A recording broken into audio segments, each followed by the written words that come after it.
आज शुरू करते हैं फिजिक्स का अपवर्तन। फिजिक्स में अब अपवर्तन शुरू करेंगे और क्योंकि परावर्तन कंप्लीट हो चुका है, परावर्तन इस बार सिलेबस में है नहीं लेकिन हमने कंप्लीट करवा दिया है। उस वीडियो को क्लास 10th के बच्चे भी देख सकते हैं। तो अब हम आज प्रकाश का अपवर्तन पढ़ेंगे, रिफ्लेक्शन ऑफ लाइट। ये हमें पढ़ना है क्योंकि ये प्रकाश के गुण ही हैं। अपवर्तन एक प्रकाश का गुण है, परावर्तन जो हम पढ़ चुके हैं वो भी एक प्रकाश का गुण ही था और अपवर्तन भी प्रकाश का एक गुण होता है। अब देखते हैं ये गुण कैसा होता है कि जब प्रकाश पारदर्शी माध्यमों में प्रवेश करता है, एक पारदर्शी माध्यम से दूसरे पारदर्शी माध्यम में, ये एक सतह बना ली है। जो ये सतह यानी सीमा पृष्ठ है जो दो माध्यमों को अलग करता है। यानी इस रेखा के ऊपर एक माध्यम है और इस रेखा के नीचे एक दूसरा माध्यम है। तो जब प्रकाश की किरण, और ये आपतन बिंदु है, तो आपतन बिंदु पर एक हम अभिलंब खींच लेते हैं। आपतन बिंदु पर हम एक अभिलंब खींच लेते हैं। ये थोड़ी सी टेढ़ी हो गई है। अभिलंब जो रेखा होती है वो बिल्कुल सीधी होती है। ठीक, मान लो ये अभिलंब है,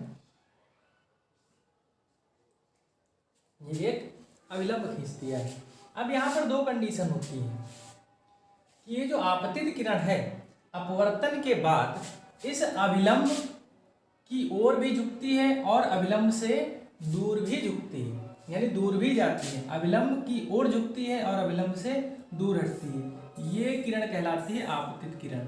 इस किरण को कहते हैं आपतित किरण, इसको कहते हैं आपतित किरण। और जो किरण माध्यम में प्रवेश करती है यानी दूसरे माध्यम में प्रवेश करती है उसको कहते हैं अपवर्तित किरण।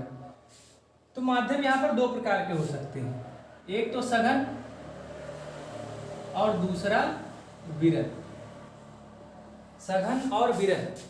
तो सघन और विरल कैसे समझेंगे कि जिन माध्यमों में माध्यम के कण पास पास होंगे वो माध्यम सघन, और जिस माध्यम में माध्यम के कण दूर दूर होंगे वो विरल माध्यम कहलाएगा। जैसे अगर हम वायु और जल की बात करें तो वायु में कण दूर दूर होते हैं और जल में पास पास होते हैं। तो वायु और जल में जल सघन माध्यम कहलाएगा और वायु विरल माध्यम। इसी प्रकार अगर हम कांच और जल में तुलना करें, कांच और जल में, तो कांच में जल की अपेक्षा और पास पास कण होते हैं माध्यम के, तो कांच सघन माध्यम हो जाएगा और जल विरल माध्यम हो जाएगा।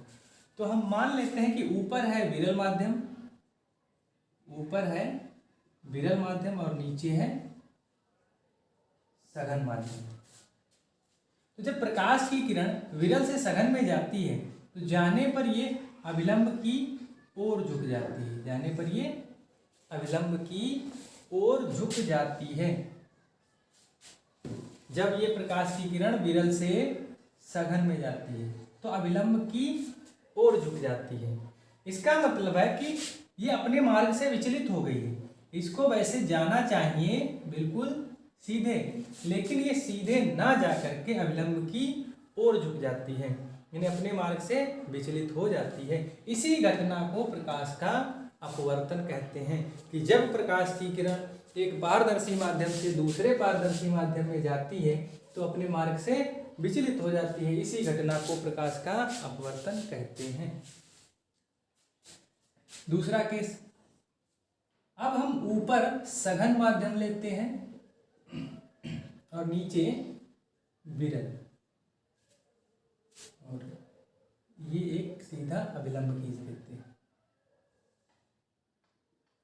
ये आपतित किरण है। अब नीचे है विरल, तो जब प्रकाश किरण सघन से विरल में जाती है तो अभिलंब से कुछ दूर हटती हुई चली जाती है, यानी अभिलंब से दूर हटती हुई जाती है।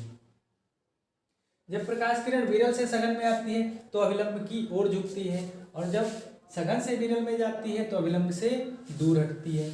तो इस प्रकार पहले माध्यम में अभिलंब के साथ बना कोण I आपतन कोण, आई को कहते हैं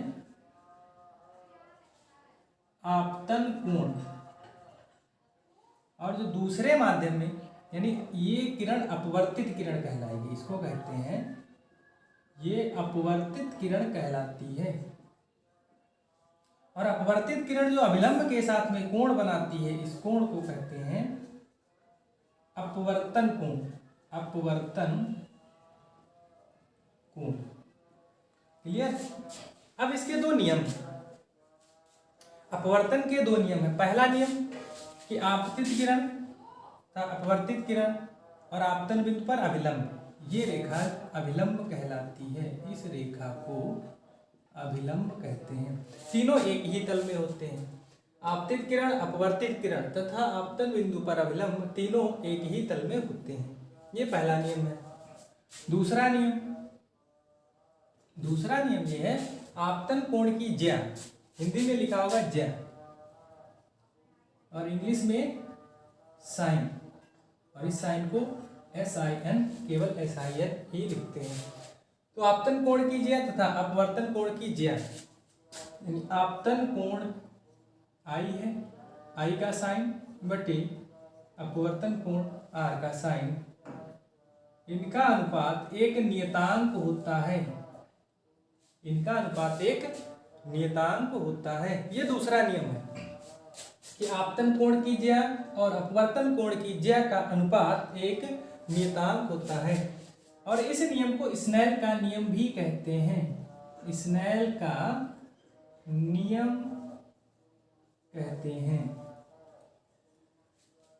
अब इसी नियम पर लगभग ये चैप्टर चलेगा। अब इसको मिटा देते हैं। अब इस नियम को थोड़ा और समझ लेते हैं। ये जो sine I upon sine R आता है, sine I upon sine R अनुपात दिया गया है, जिस माध्यम से प्रकाश की किरण आती है, यानी आपतित किरण के साथ जो कोण बनता है वो ऊपर है, और जो अपवर्तित किरण के साथ में कोण बनता है वो नीचे है। और इस नियतांक को लिखते हैं 1n2। 1 मतलब पहले माध्यम से प्रकाश की किरण आ रही है और दूसरे में जा रही है, तो इसको कहते हैं पहले माध्यम के सापेक्ष, इसको पढ़ते हैं पहले माध्यम के सापेक्ष, पहले माध्यम के सापेक्ष दूसरे माध्यम का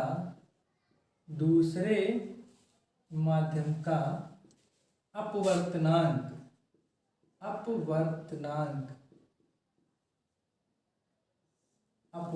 कहते हैं।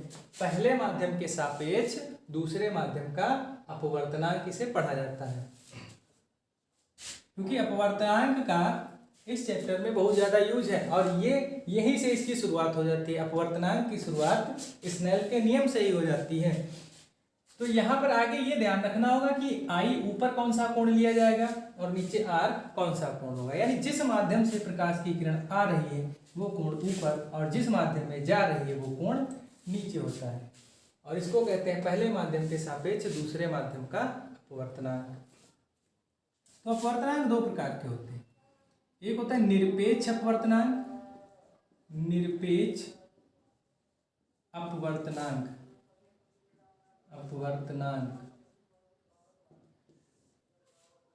निरपेक्ष अपवर्तनांक को केवल n से प्रदर्शित कर देते हैं, यानी C/V। निरपेक्ष अपवर्तनांक n = C/V। अगर परिभाषित करेंगे तो लिखेंगे कि वायु में प्रकाश की चाल और माध्यम में प्रकाश की चाल को निरपेक्ष अपवर्तनांक कहते हैं, यानी माध्यम का निरपेक्ष अपवर्तनांक कहते हैं। दूसरा होता है सापेक्ष अपवर्तनांक, दूसरा होता है सापेक्ष अपवर्तनांक। सापेक्ष अपवर्तनांक को माध्यमों में प्रकाशों की चालों के आधार पर परिभाषित किया जाता है, यानी सापेक्ष अपवर्तनांक अगर हम दो माध्यम लें, एक पहला और एक दूसरा, तो पहले माध्यम के सापेक्ष दूसरे माध्यम का अपवर्तनांक पहले माध्यम में प्रकाश की चाल बटे दूसरे माध्यम में प्रकाश की चाल, यानी ये प्रकाश की चालों का अनुपात है। ये सापेक्ष अपवर्तनांक प्रकाश की चालों का अनुपात है। तो ये हमें बताता है कि किस माध्यम में प्रकाश की चाल अधिक होगी और किस माध्यम में प्रकाश की चाल कम होगी। तो जो सघन माध्यम होते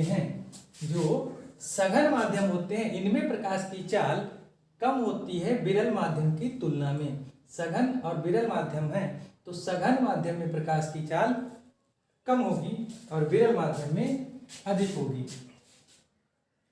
तो ये 1 और 2 यानी पहले माध्यम के सापेक्ष दूसरे का अपवर्तनांक इक्वल v1/v2, यानी पहले माध्यम में प्रकाश की चाल बटे दूसरे माध्यम में प्रकाश की चाल।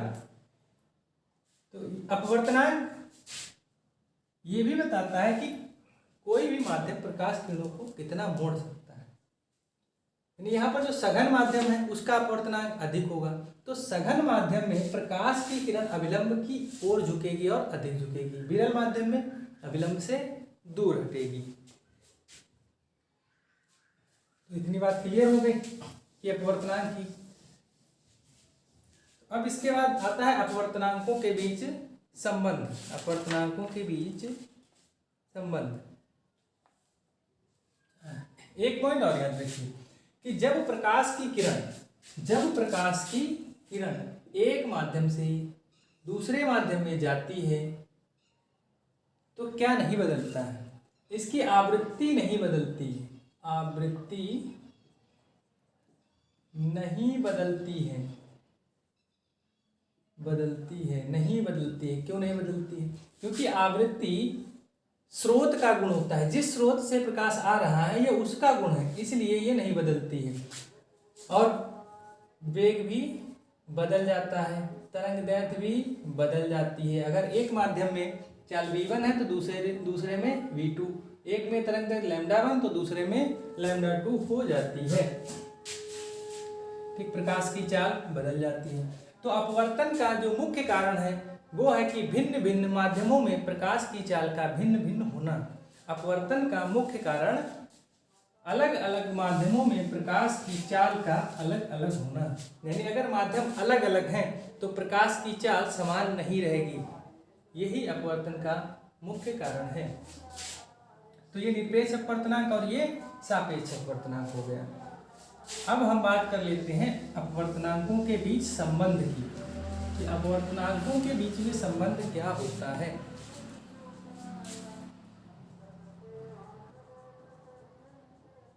अपवर्तनांकों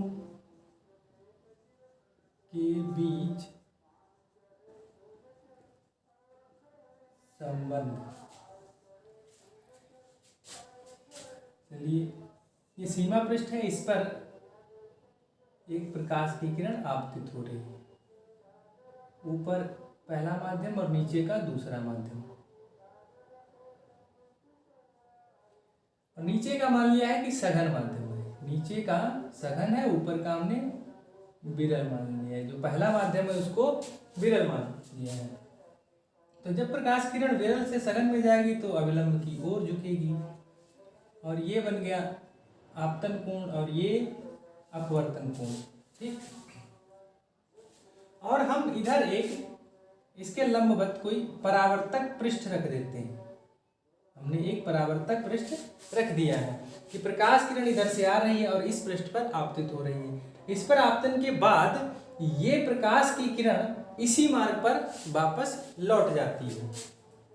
इसको कहते हैं उत्क्रमणिकता का सिद्धांत, यानी इसी मार्ग पर फिर से वापस लौट जाएगी।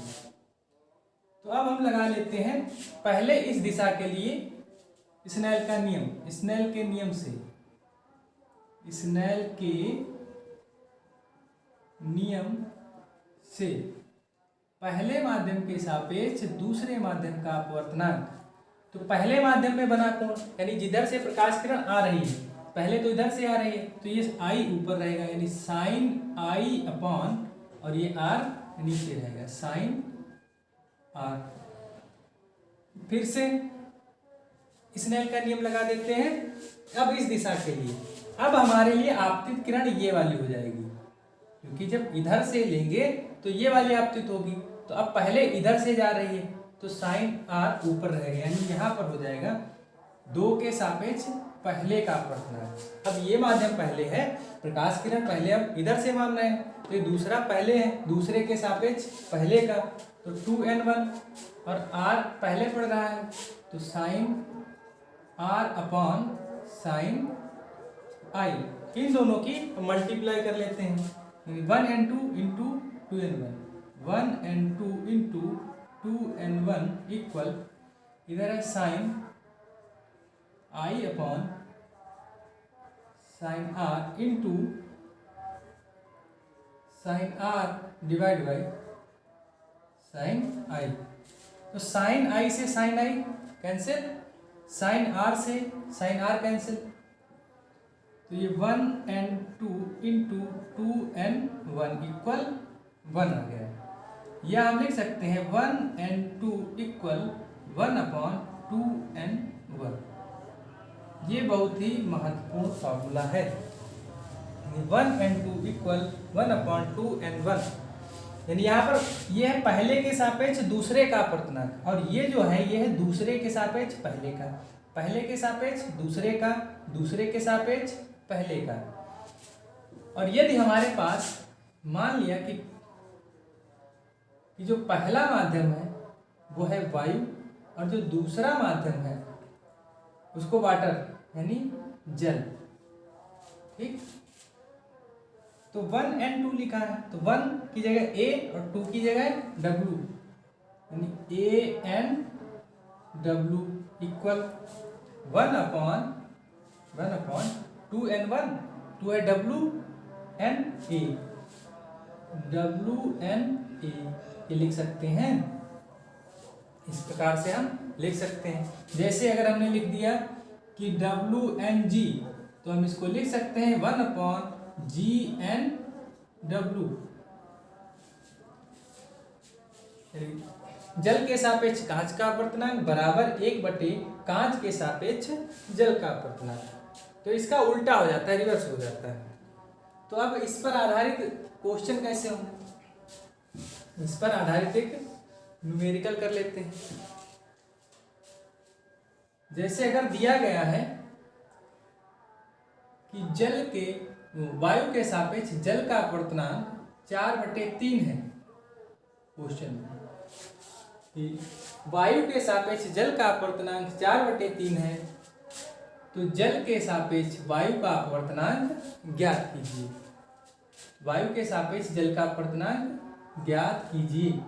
तो हम अभी पढ़ चुके हैं कि ANW इक्वल 1 अपॉन WNA, तो हमारे पास WNA है तो हम इसको लिख सकते हैं 1 अपॉन ANW।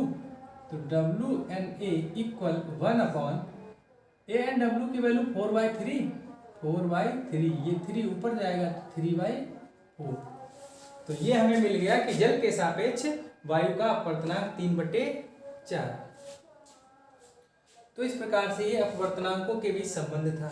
अब यहाँ पर हमने माध्यम लिए थे 2, पहला और दूसरा, और यदि 3 माध्यम हो जाए, यदि 3 माध्यम हो जाए, 3 माध्यमों के लिए भी आ जाता है कभी कभी एग्जाम में, और उस पर आधारित न्यूमेरिकल भी मिल जाते हैं उस पर।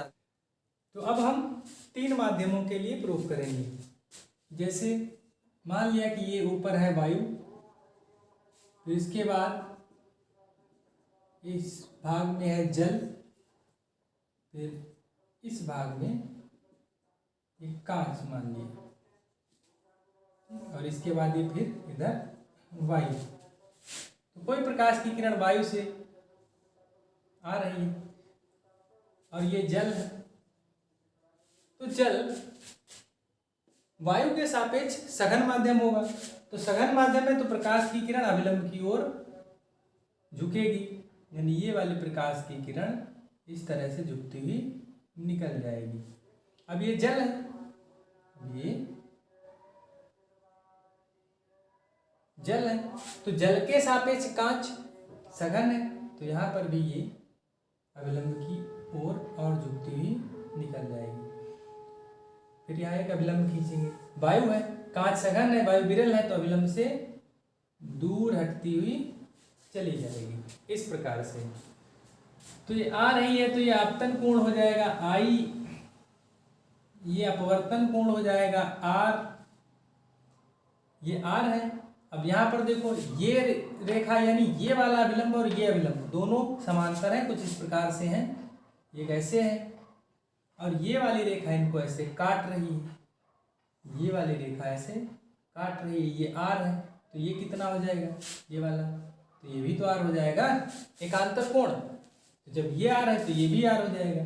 फिर इधर इस माध्यम में प्रवेश कर रही है, तो इसको हम मान लेते हैं आर डैश, इस वाले कोण को। तो जितना ये होगा फिर एकांतर कोण के नियम से उतना ही ये वाला होगा आर डैश, और ये वायु में निकल रहे तो ये आई हो जाएगा इसके बराबर। तो इस प्रकार से हमारे पास ये तीन माध्यम है। पहले इसको मान लेते हैं पहला, इसको दूसरा, इसको तीसरा। तो पहले के सापेक्ष, एक के सापेक्ष दूसरे का अपवर्तनांक स्नेल के नियम से, यहाँ स्नेल का नियम लगाएंगे, स्नेल के नियमानुसार। तो साइन आई बटे साइन आर लिख देंगे, साइन आई बटे साइन आर। अब इसको लिखने का तरीका तो पता हो गया होगा, यानी पिछले वाले डेरिवेशन में बताया था। इसी प्रकार दूसरे के सापेक्ष तीसरे का 2n3, यहाँ पर साइन आर बटे sine are dash, sine R बटे साइन आर डैश। फिर तीसरे के सापेक्ष पहले का, तीसरे के सापेक्ष पहले का,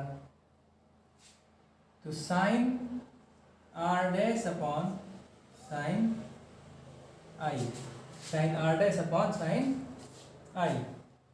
तो इस प्रकार हो जाएगा। अब तीनों की गुणा कर लेंगे, यानी 1n2 into 2n3 into 3n1 equal, यह sine i upon sine r, sine i upon sine r into sine r upon sine are dash into sine are dash upon sine i. तो साइन आई से sine i cancel, sine are dash से sine are dash, sine r से r, तो यहाँ पर बचेगा 1, यानी 1n2 into 2n3 into 3n1 equal 1। अब इसको सॉल्व कर लेते हैं, और थोड़ा सा हम 2n3 इक्वल लिख सकते हैं, 2n3 इक्वल, ये 1n2 और 2n3 बटे में चला जाएगा उधर, 1n2 इंटू 3n1, या 2n3 equal 1 upon 1n2 into, अभी बताया था जब दो माध्यमों के लिए ज्ञात किया था कि 1n2 को लिख सकते हैं 1 अपॉन 2n1, और हम इसको लिखना चाहते हैं कि 3n1 को लिख सकते हैं 1 अपॉन 1n3, ये लिख सकते हैं। तो हम इसको लिख सकते हैं 1 अपॉन 1n3, 1 अपॉन 1n3। तो 2n3 इक्वल, ये ऊपर चला जाएगा 1n3 अपॉन 1n2। तो इस प्रकार ये तीन माध्यमों के लिए प्रूफ हो गया है। अब थोड़ा सा और देख लेते हैं, इसको इधर मिटाते हैं। अब हमने माना है कि पहला माध्यम है वायु, वायु के लिए सिंबल ए यूज करते हैं लेटर, इसके लिए W और इसके लिए G यूज करते हैं। तो यहाँ पर 2n3 है, 2W 3G, तो WNG इक्वल 1n3, 1 है ANG अपॉन ANW, 2 के लिए W, ये लिख सकते हैं। यानी ये दिया है कि जल के सापेक्ष कांच का अपवर्तनांक बराबर वायु के सापेक्ष कांच का अपवर्तनांक बटे वायु के सापेक्ष जल का अपवर्तनांक, इस तरह से हम ज्ञात कर सकते हैं। तो इस प्रकार से ये कंप्लीट हो गया है। तो अब पढ़ते हैं हम, इस पर आधारित एक न्यूमेरिकल करके देखते हैं कि इस पर आधारित न्यूमेरिकल कैसा आएगा और किस प्रकार से हमें उसे हल करना है। जैसे दिया जाए कि वायु के सापेक्ष कांच का अपवर्तनांक, वायु के सापेक्ष कांच का अपवर्तनांक 3/2 है, और वायु के सापेक्ष जल का अपवर्तनांक, वायु के सापेक्ष जल का अपवर्तनांक 4/3 है। तो जल के सापेक्ष कांच का अपवर्तनांक ज्ञात कीजिए, जल के सापेक्ष कांच का अपवर्तनांक ज्ञात कीजिए। सूत्र लिखा है, लिख सकते हैं ANG/AN/W। तो WNG इक्वल ANG की वैल्यू है 3/2, 3/2 डिवाइड बाई ANW 4/3, यानी ये 3 ऊपर जाएगा, 3 से मल्टीप्लाई होगी 9 और ये 2 यहाँ आएगा 9/8। तो इस पर इस टाइप के क्वेश्चन बन जाते हैं। WNG हमें यहाँ पर कैलकुलेट करना था कि जल के सापेक्ष कांच का अपवर्तनांक क्या होगा। तो ये अपवर्तनांकों के बीच संबंध भी क्लियर हो गया कि अपवर्तन के नियम और अपवर्तनांकों के बीच में क्या संबंध होता है। ठीक है, अब नेक्स्ट वीडियो में बताएंगे कि वास्तविक गहराई और आभासी गहराई के बारे में।